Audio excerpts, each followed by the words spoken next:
लोगों को स्वरोजगार से जोड़ने के लिए उत्तराखंड में मुख्यमंत्री स्वरोजगार योजना चलाई जा रही है। इस योजना में ऊधम सिंह नगर में कितने लोगों को चालू वित्तीय वर्ष में लाभ दिया गया और चालू वित्तीय वर्ष में कितना का लक्ष्य रखा गया है और लक्ष्य के सापेक्ष कितने लोगों ने आवेदन किए और कितने लोगों को योजनाओं का लाभ मिल पाया है। आइए हम बात करते हैं जिला उद्योग केंद्र के महाप्रबंधक विपिन कुमार से।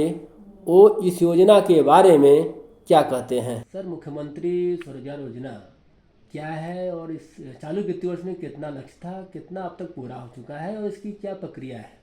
जी, मुख्यमंत्री स्वरोजगार योजना 2.0 इस वर्ष से लागू है, जो कि कोरोना टाइम में लागू MSY योजना, मुख्यमंत्री स्वरोजगार योजना का अपडेटेड वर्जन है, जिसमें सब्सिडी भी थोड़ी स्मार्ट हुई है पिछले वर्षों के मुकाबले।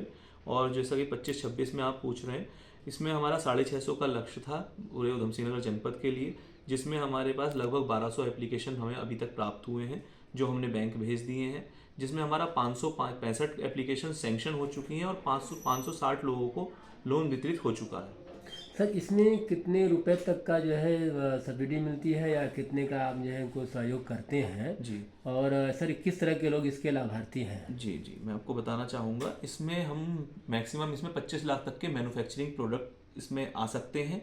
इसके अलावा इसमें 2 लाख तक के जो हमारे लघु उद्यमी होते हैं, माइक्रो उद्यमी होते हैं, उनको हम 25% सब्सिडी का इसमें प्रावधान है, जो कि अगर महिला SC ST OBC से या विकलांग से बिलोंग करते हैं तो उसको 5% का एक बूस्टर मिल जाता है। इसी तरह से 10 लाख तक की अगर उनका प्रोजेक्ट है, चाहे वो सर्विस सेक्टर का हो, चाहे वो ट्रेडिंग का हो, चाहे वो मैन्युफैक्चरिंग का हो, तो 10 लाख तक के 2 से 10 लाख तक वाले में उसमें आपका 20% तक की सब्सिडी है। वही 5% का बूस्टर उनको भी मिलता है यदि वो SC ST OBC महिला और विकलांग है, तो 5% का बूस्टर मिल जाता है, यानी उन्हें भी 25% का बेनिफिट मिल सकता है। इसके अलावा 10 लाख से 25 लाख तक के जो मैन्युफैक्चरिंग के प्रोजेक्ट होते हैं, 10 से 25 में आप केवल मैन्युफैक्चरिंग ही कर पाएंगे, उसमें हमारा 15% की हमारी सब्सिडी है, जो कि MSY 2.0 से पहले पूरे जनपद के लिए 15% थी। इस तरह से इसमें 2 लाख तक वाले प्रोजेक्ट तो 25 से 30% तक सब्सिडी ले रहे हैं, और 10 लाख से 25 लाख तक वाले प्रोजेक्ट 15 से 20%, इसमें 5% अगर बूस्टर के साथ लेते हैं तो 20% तक मैक्सिमम बेनिफिट हो सकता है इसमें। सर, योजना में जो इसके नियम है यानी कि पात्रता के लिए क्या क्या होना चाहिए। देखिए, सबसे बड़ी शर्त तो ये है कि आप उत्तराखंड के स्थायी निवासी होने चाहिए। उसके अलावा उनको उनका आधार कार्ड हम उनके पास होना चाहिए। प्रोजेक्ट रिपोर्ट में हम लोग हेल्प कर देते हैं, अपने स्तर से भी उसको सहायता प्रदान करते हैं। कोशिश ये रहती है कि अगर कोई बेरोजगार युवक आता है, जिला उद्योग केंद्र आता है, हमारे संपर्क में आता है, तो हम उसको ऑनलाइन अपने परामर्श कक्ष के माध्यम से, अपने सहायक प्रबंधकों के माध्यम से उसका फॉर्म भरवाने से लेकर और उनको बैंक पहुंचाने तक पूरी मदद करते हैं। चाहे वो फोटो स्टेट कराने हो, उनके ओरिजिनल डॉक्यूमेंट, DIC अगर कोई आ गया या DIC उसका फ़ोन आ गया, तो फिर उसको कहीं बाहर जाने की आवश्यकता नहीं है। ये नहीं कि हम यहाँ से उसको कहीं जाओ, फोटो स्टेट करा के लाओ, प्रोजेक्ट रिपोर्ट बना के लाओ। कोशिश रहती है कि हमारा जो एक टारगेट भी हमारा चूँकि स्मार्ट टारगेट है, तो कोशिश रहती है कि उसको MSY में जहाँ भी उनकी जिस भी गतिविधि के लिए उनकी नीड होती है, कोशिश रहती है कि उसको लोन प्रदान करवा दिया जाए, बैंक उसका एप्लीकेशन भेज दिया जाए ससमय। सर, योजना में कितने लोगों ने आवेदन किए थे और कितने ऐसे आवेदन जिनको रिजेक्ट कर दिया गया, उसकी वजह क्या रही। देखिए, रिजेक्ट का तो मैं आपको ये बताना चाहूँगा कि अगर कोई स्थायी निवासी नहीं है तो उसका फॉर्म ही नहीं भर पाएगा, और अगर बैंक पहुंचा है तो बैंक से रिजेक्ट का केवल एक ही मकसद होता है, एक ही वजह होती है कि या तो वो बैंक का डिफॉल्टर है या उसने अन्य स्कीमों में लेकर और किस्तें नहीं चुकाई हैं। वही कुछ जगह से शिकायतें आती भी रही हैं। बैंक मैनेजर, हमारी जो जिलाधिकारी महोदय जिसकी समय समय पर इसकी समीक्षा करते हैं बैंकों के साथ, उसमें कई बार प्राप्त ज्ञात होता है कि बैंक से लोन लेकर कुछ लोग गायब हो जाते हैं और किस्तें टाइम से नहीं चुकाते हैं। तो वही लोग, अब देखिए हर फील्ड में ऐसा है, एग्जाम भी याद देता है तो 100% पास नहीं होते हैं, तो लेकिन रेशियो अच्छा है। और अगर मैं आपको पिछले 3 सालों का भी अगर मैं आपको अपना टारगेट और वो बताऊं, तो हमारा ससमय लक्ष्य पूरा हो जा रहा है, और इस बार भी हम मार्च से पहले इसका टारगेट पूरा कर लेंगे। जैसा कि हमें 31 दिसंबर तक 83% हमारे MSY एप्लीकेंट डिसवर्स हो जाने चाहिए थे, हमने 86% इसको अचीव कर लिया है।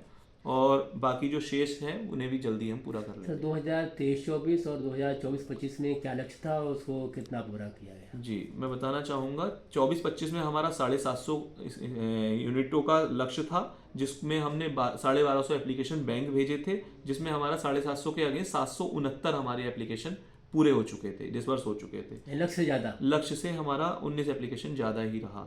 इसी तरह से 23-24 में हमारा लक्ष्य 600 का था, जिसमें हमारा वही लगभग 1300 एप्लीकेशन हमने बैंक भेजे थे, जिसमें 628 का सैंक्शन हो गया था, 628 सैंक्शन हो गया था और हमने ससमय टारगेट पूरा कर लिया था। सर इस योजना के प्रति, योजना को लेकर के महिलाओं में किस तरह का क्रेज है? जी, मतलब बहुत अच्छा, इसमें भी अन्य स्कीमों की भांति इसमें भी, क्योंकि देखिए अब हर फील्ड में महिलाएं, पढ़ी लिखी महिलाएं हैं और अवेयर महिलाएं हैं और आजीविका के लिए वो भी पुरुष के साथ कंधे से कंधा मिला रही हैं। तो ऐसा ही मुख्यमंत्री स्वरोजगार योजना में भी हमारे पास सामने दिखाई देता है कि हम अगर एक दिन में 10 एप्लीकेशन भी बैंक भेजते हैं तो 10 में से लगभग 4-5 एप्लीकेशन महिलाओं की होती है।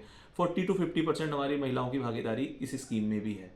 सर सामान्य लोगों का एक सवाल और पूछते हैं, जानना चाहते हैं कि इस योजना में हम कौन सा ऐसा कारोबार करें जिससे कि इसका योजना का हम लाभ ले सकें? जी, मैं इसमें आपकी बात को सटीक तो नहीं, लेकिन मैं आपको बताना चाहूँगा कि हमारे पास जो अभी तक के लाभार्थी हैं तो उनका जो क्रेज रहा है इस स्कीम के तहत, उसमें गाय भैंस पालन, डिपार्टमेंटल स्टोर, मिनी स्टोर, जैसा कि आजकल आप देखते भी हैं कि बल्कि अभी कुछ लोगों से पूछने भी पता चला कि उन लोगों को ब्लिंकिट के माध्यम से भी ऑर्डर मिल रहे हैं, ब्लिंकिट और माध्यमों से।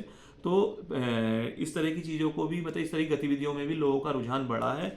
इसके अलावा रेडीमेड गारमेंट्स में, ब्यूटी पार्लर में और बुटीक में लोगों ने काफ़ी इसमें हाथ अपना, मतलब पार्टिसिपेशन बढ़ाया है। महाप्रबंधक ने क्या कहा आपने सुना कि यहाँ जो भी यदि पात्र व्यक्ति यहाँ आता है तो उसको वापस नहीं जाना पड़ता है, जितनी भी उसकी शर्तें होती हैं यहाँ पर पूरी कराई जाती है और उनको योजना का लाभ दिया जाता है। और पिछले साल वित्तीय वर्ष में जो लक्ष्य रखा गया था उससे ज़्यादा इन्होंने आवेदन जो है बैंक को भेजा था। इस बार भी इससे ज़्यादा लक्ष्य से ज़्यादा पूरा होने की संभावना है, ये उन्होंने जो बताया। और यहाँ पर उन्होंने ये भी कहा कि यहाँ पर जो भी आता है उनको सारी सुविधाओं का, जो सरकार की योजनाओं का लाभ मिलना चाहिए, पूरा दिलाने का प्रयास करते हैं।